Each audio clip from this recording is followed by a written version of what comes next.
friend, and welcome back to my channel. If we haven't met yet, my name is Eve. I am a former labor and delivery nurse, a birth doula, and most importantly, a Catholic mama to two sweet babies. On this channel, we talk all about birth, postpartum, and motherhood from a natural, kind of crunchy, faith-based perspective, right? So my Catholic faith informs all that I talk about here and is something I'm so passionate about. So if that sounds interesting to you, please hit that subscribe button and stick around. In today's video, we're going to be talking about something a little bit different than my past videos. I am going to share with y'all today all the advice that I wish I had when I started out as a new mother. These are the things that I really wish I had been told or that I knew before I had my first baby. Just a little bit of background. I currently have a 2.5-year-old daughter. Her name is Avila. She's just the most fun, loving, wild, happy joy of my life. And then I also have a 3-month-old named Shiloh. I gave birth to him back in July. And since having my daughter, oh my gosh, the Lord has done so much in our lives. And I have learned so much over that time period that I really wanted to take an opportunity to share with you guys the biggest takeaways I've had so far in my motherhood journey. Before I had my daughter, how long ago was that now? I guess 2.5 years. Yeah, she's 2.5. So 2.5 years ago, before I had her, I really thought my life would look one way. I had just graduated nursing school recently. I was a brand new nurse working in women's health, and I just thought I would always be like a full-time working nurse and a pretty relatively like traditional mom. And it has not shaken out that way in like the best way possible. I feel like I've just learned so much and grown so much. And so a lot of that is what I am going to share with y'all today in this video. All right, y'all. So the first thing that I really wish I knew before having a baby is that postpartum is so stinking important and it doesn't get nearly enough attention. I know that it might seem silly to hear that from me because this is a birth-focused channel, but postpartum is just as important to prepare for as birth. And your birth experience is very important. You need to prepare for it. It informs what happens in your postpartum and during your motherhood experience as well. But my gosh, postpartum it's neglected. Like by our culture, it just does not get enough attention. Those first 40 days after you give birth will seriously set up the trajectory for the rest of your motherhood experience. So just a couple of pointers and things that I did differently with my second baby from my first baby that were so impactful and so huge. First of all, I followed the 5-5-5 rule, which if you don't know what that means, it means after you give birth, you spend 5 days in bed, 5 days on the bed, meaning just pretty much like sitting up in bed occasionally, but you're mostly still bonding and snuggling with your baby. And then 5 days around the bed. So you're able to get up, walk around your house, but you're still not doing like chores, making meals, any of that. You're spending the first 15 days after birth exclusively resting, breastfeeding, and bonding with your baby. I really wish I knew when I had my daughter that postpartum is a time for you to rest, to recover, and for you to do the most important job during that time, which is just to take care of your baby. Like breastfeeding, sleeping, and changing diapers is all that you need to be worried about during that immediate postpartum. This is not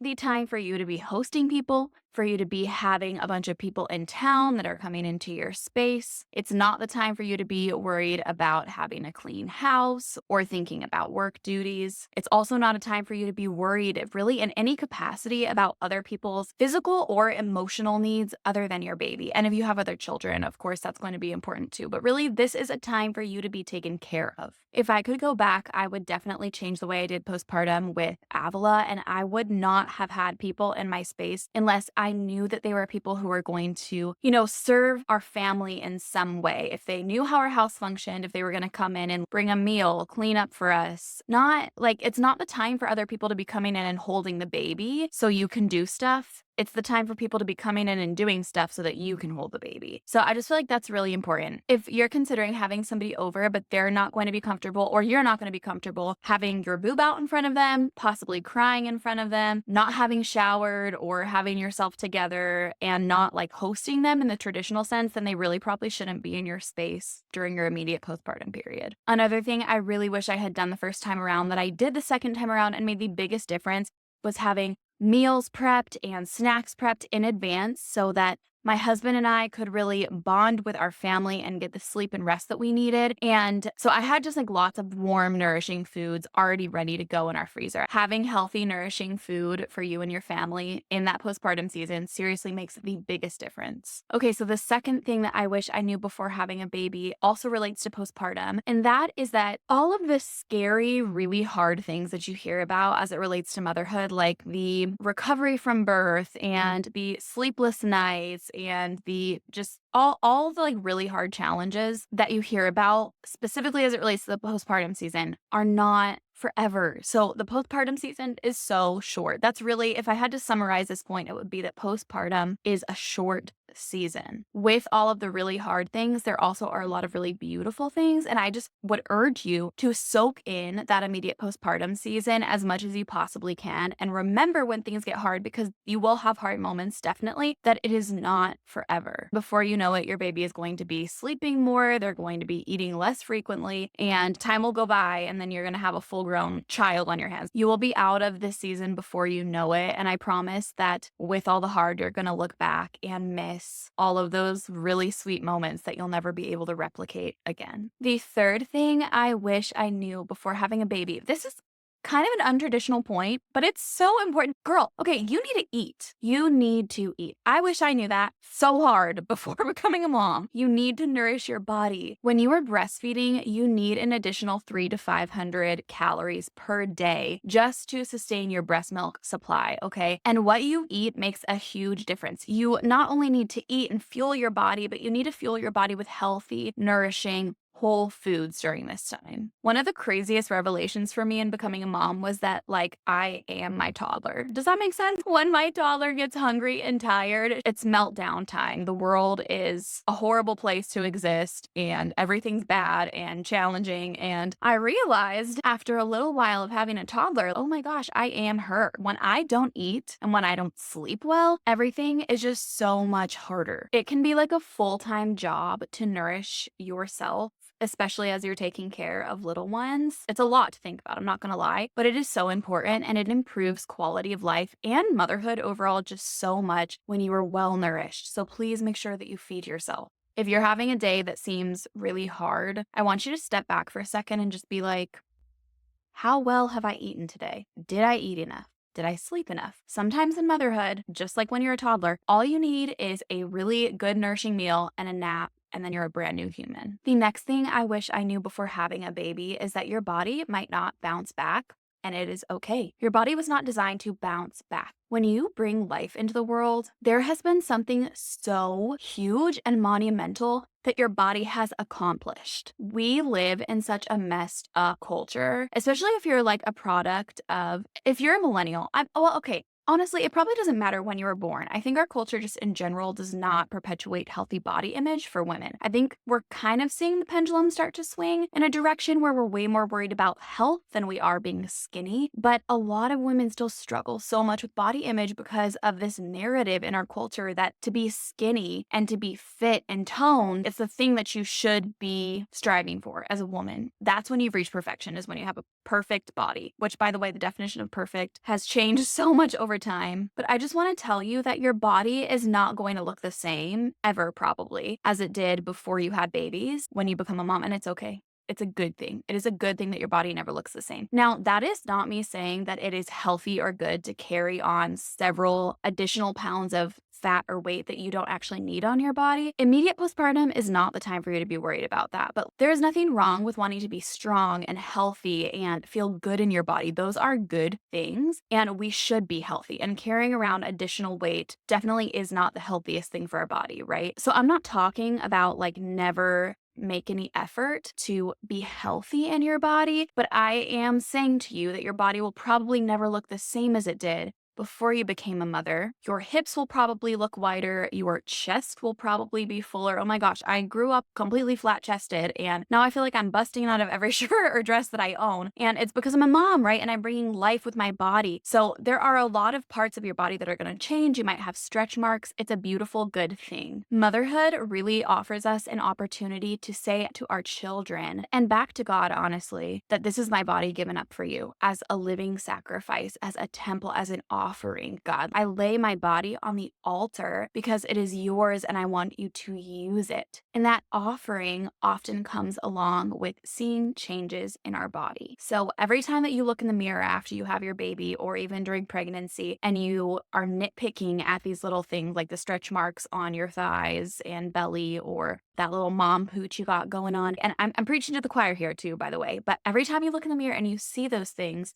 I want you to remind yourself and even maybe say out loud, God, this is my body given up for you. And I lay myself down and I offer these little parts of myself to you that I might not love so much as a living sacrifice. And I also want you to start shifting your idea of what is healthy from being skinny and fit and toned to being nourished, hydrated, rested, low stress, and having a healthy body. Not a skinny body, a healthy body. Not a body that looks like it did before you became a mom, but a new body that healthily embodies your motherhood. The next thing I wish I would have known is about breastfeeding. And this is just a quick little point, but it is okay if breastfeeding is hard at first. It doesn't come naturally all the time to everyone. There are things about breastfeeding that can be incredibly challenging, but it is still worth it. And I wish that I could tell every mom out there, breastfeeding is really hard at first. Those first couple of weeks as you're getting used to it and learning this new art of breastfeeding, it can be challenging. There are things you have to navigate, but it gets so much easier the older that your baby gets. At least it should. And if it's not, you really should go seek out help from a lactation consultant who can lay eyeballs on you, give you hands-on help, right?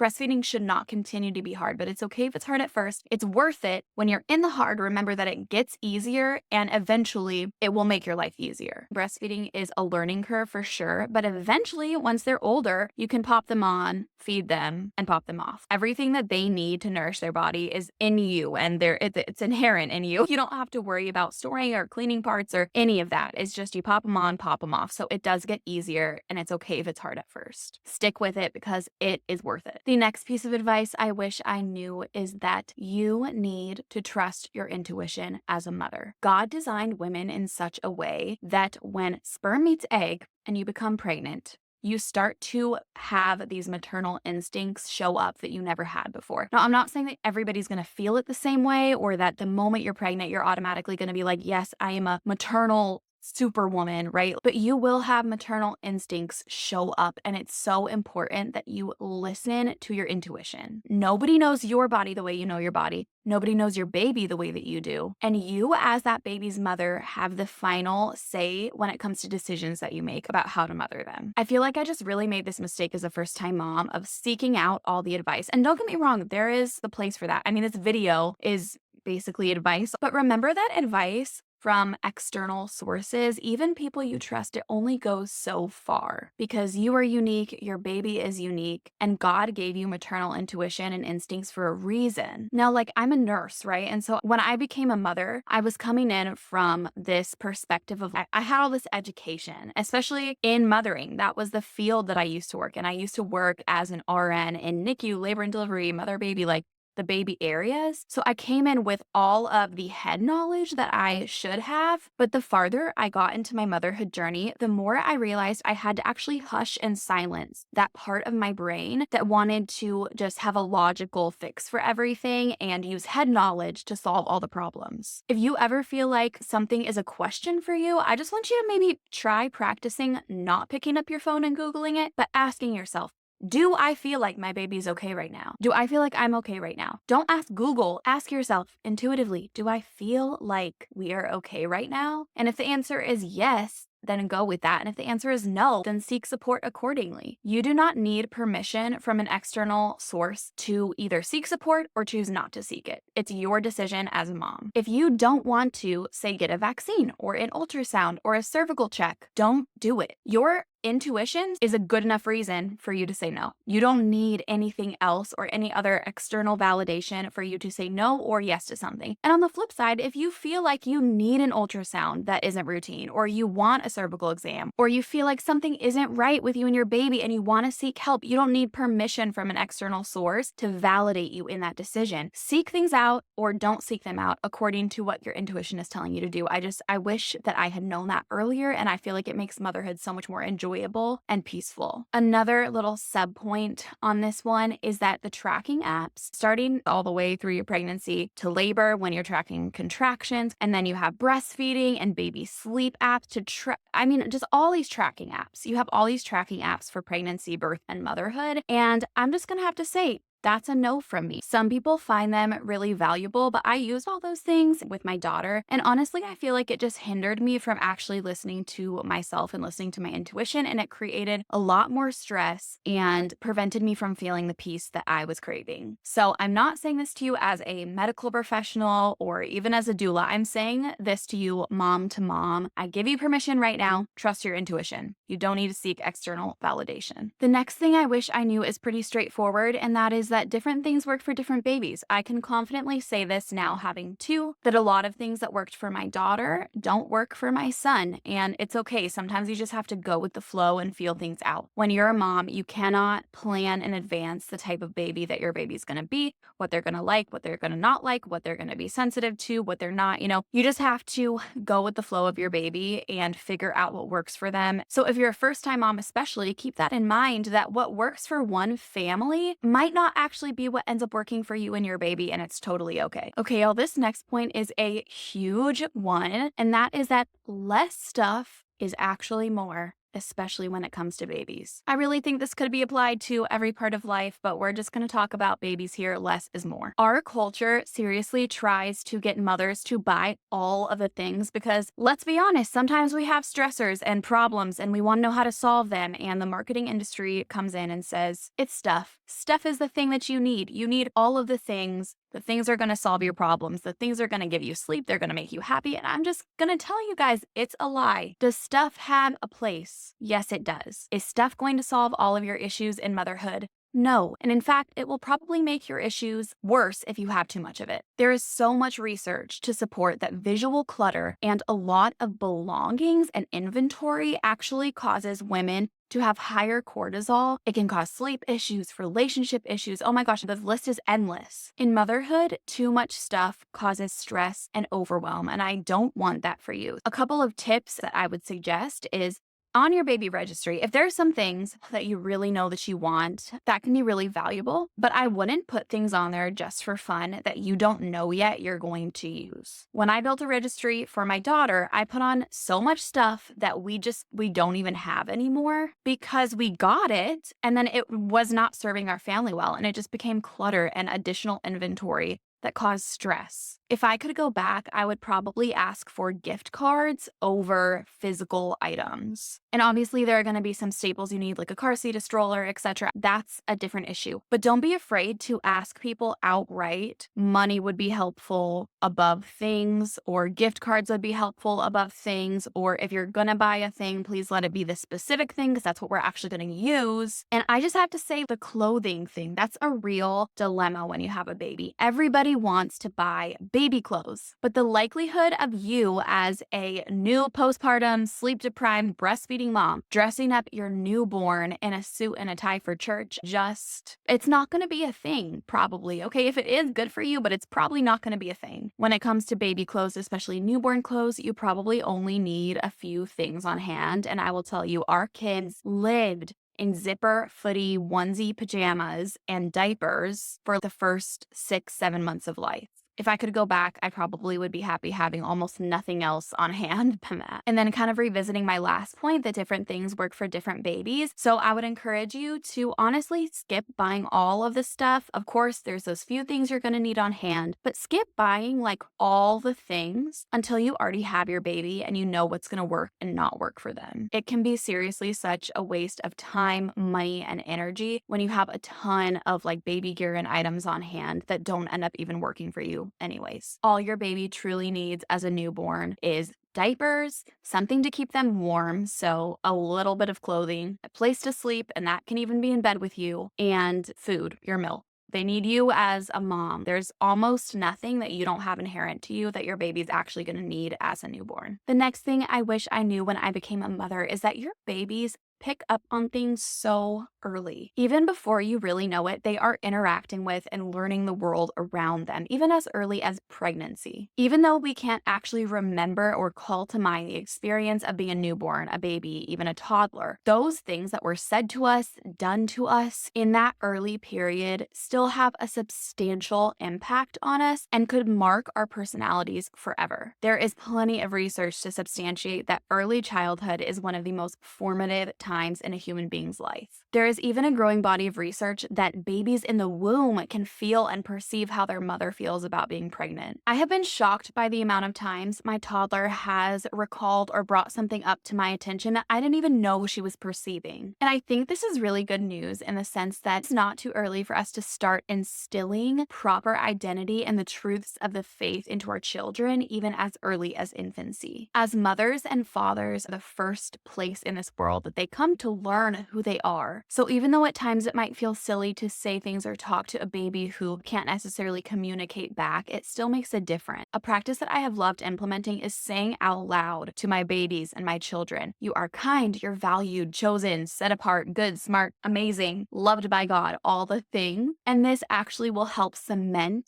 these truths into their mind as they grow up. Even if they can't recall a physical memory of me saying these things to them, it's helping them to know truly and deeply that they are loved. And I believe that will have an impact that far outlasts this short time. This practice has also been immensely healing to me as a woman to find and reclaim my identity as a beloved daughter of God. Your kids are listening and they're picking up on little things, even though it's early. Okay, the next one is that your birth experience is going to impact the way that you mother. If during your birth you feel like you are allowed to respect and listen to your intuition, you're empowered, supported, and heard, that is going to allow you to go into postpartum and motherhood in that same way. On the flip side, if you feel like you have to ask permission for everything during your labor and birth, if you feel like you are not heard and respected and you have to outsource every one of your decisions, that's also going to carry into the way that you mother. And for that reason, I would choose a care provider wisely and think about how you want to make decisions during your birth with the knowledge that this is just not a one-day event that's not going to impact you. It will impact you and it will change the way that you mother. My last point and piece of advice I wish I had heard before having children, and what I wish I could tell every mother, is that you need to believe it can be easy, but you need to prepare for it to be hard. In my own experience, motherhood has actually been so much easier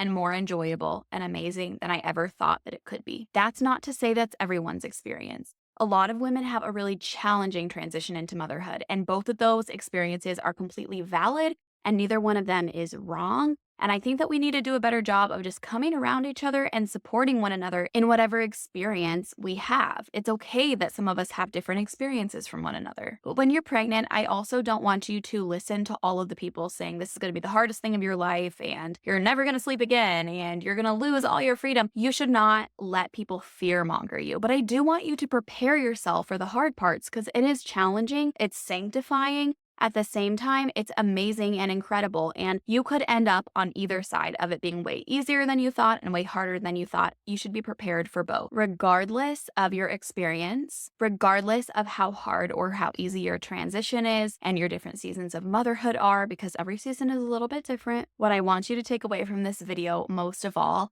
is that motherhood is so worth it. Alrighty, y'all. So that is it for the advice and things that I wish I knew before having a baby. I hope that some of this can bring life into you, into your motherhood journey, and be an encouragement to you as you are potentially about to walk into this path for the first time, or maybe it's the 10th time, or maybe you don't have kids at all. Either way, I am so happy that you stuck around with me to the end of this video. Thank y'all for being here, and I'll see you back next time.